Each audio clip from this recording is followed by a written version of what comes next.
Greetings, good people. My name is DJ Holly and welcome to 0.5 Creative Studios chitubu content chitubu chiSimbabwe chitubu chinonwiwa nemunhu wese chitubu chakavhenekwa chikaongororwa nana mazvikokota kunzi aiwaka chitubu ichi chine content iri healthy, content yakachena yakakodzera kunge ichikonsumwa nemunhu akaita kunge iwewe. Ndosaka uri panapa muzuva ranhasi. So if it's your first time here, please hit the subscribe button and the notification bell so that you don't miss out on any exciting content uploaded. Kana unge wagara uri mugaro wepanapa dango kutenda nekuti asi nekukurumidza kubhadhara rent. Right, nyaya iri kufambira zvamanje inyaya yehombe yavhurwa nemukuru wenyika ataura iye zvikanzi aiwaka America inofanira kuuya kuzotora manotsi, inofanira kuzokopera bhuku reZimbabwe kuti aiwa kodzero dzevanhu dzinoshandiswa sei, dzinofambiswa sei, isusu hatityore kodzero dzevanhu.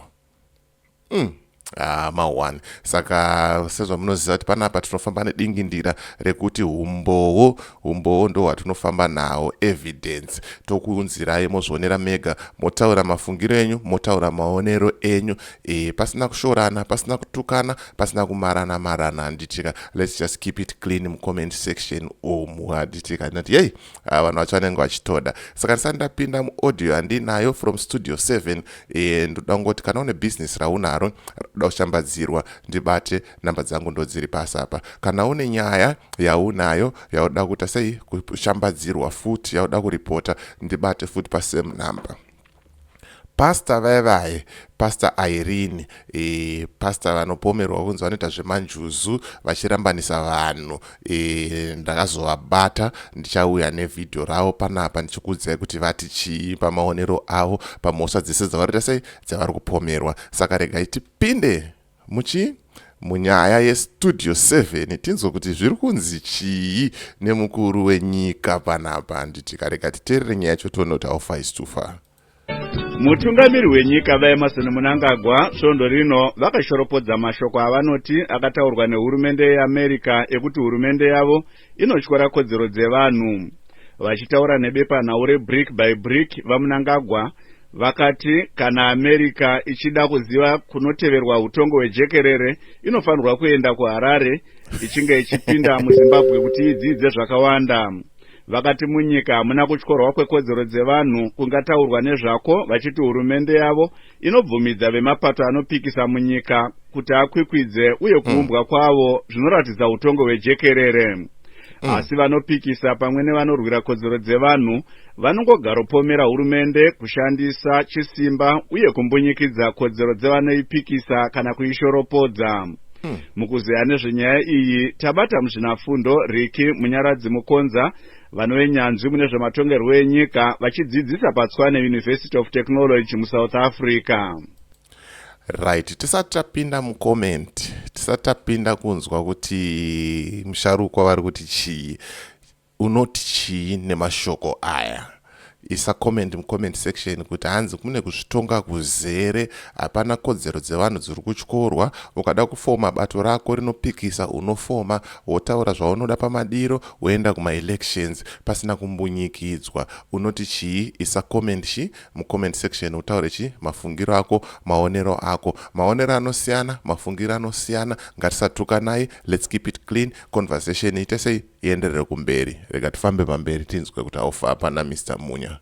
Mashoko emutungamiri wenyika President waMnangagwa, mashoko anoratidza kuti vanenge vaitoita zvavo zvejee nekuda kwekuti Zimbabwe iri kuzivikanwa seimwe yenyika dzisina utongi hwejekerere huri kufamba zvakanaka. Hongu angataura zvimwe zvavanotaura zvekuti mapato anopikisa ariko, asi tikadzika nenyaya yacho totarisa kuti mapato acho, nhengo dzemapato iwayo nevatungamiri vavo vari kubatwa sei, ndo patinonyatsoona kuti utongo hwejekerere hauna kunyatsomira zvakanaka sezvanofanira kunge hwakaita. Asika Professor Mukonza, tiri kuona kuti muZimbabwe sekutaura kwaMnangagwa mapato anopikisa ari kubvumidzwa kunge achishanda kana kuumbwa nekutopinda musarudzo. Hongu mapato anopikisa aripo uye ari kutenderwa kupinda musarudzo, asi ngatitarisei kuti mapato anopikisa ari kubatwa sei.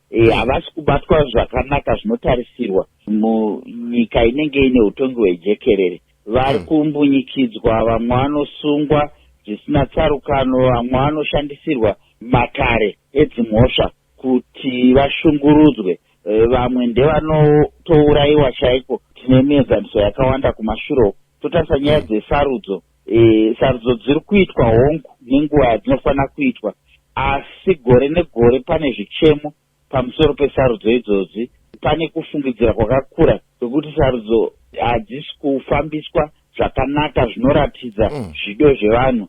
Pane kutaura kwekuti sarudzo idzi dziri kubiridzirwa, uye pane mhirizhonga inoitwa panenge pakuda kunoitwa sarudzo. Saka zvinhu zvese izvozvo zvinobva zvaita kuti zviite sezvisina maturo, nekuti anenge aripo asi zvinhu hazisi kufamba nenzira yazvinofanira kufamba nazvo. Asi kana nyika yakanzi ine utongo hwejekerere kana kuchengetedza kodzero dzevanhu, hazvirevi kuti vanhu vanenge vakubvumidzwa kuita madiro ajo china kaProfesa Mukonzi? Hongu ndizvozvo, asi pane zvavanotarisirwa kuita. Pane zvimwe zvinonge zviri mubumbiro remutemo. Muenzaniso ndeyekodzero dzinenge dzichipuhwa vanhu zvisinei nekuti vari kumapato api. Tiri kuona munyika yeZimbabwe kodzero idzodzo dziri kutyorwa kuseni, masikati nemanheru. Zvinova zvinhu zvinoratidza kuti pane chisina kumira zvakanaka munyika yeZimbabwe.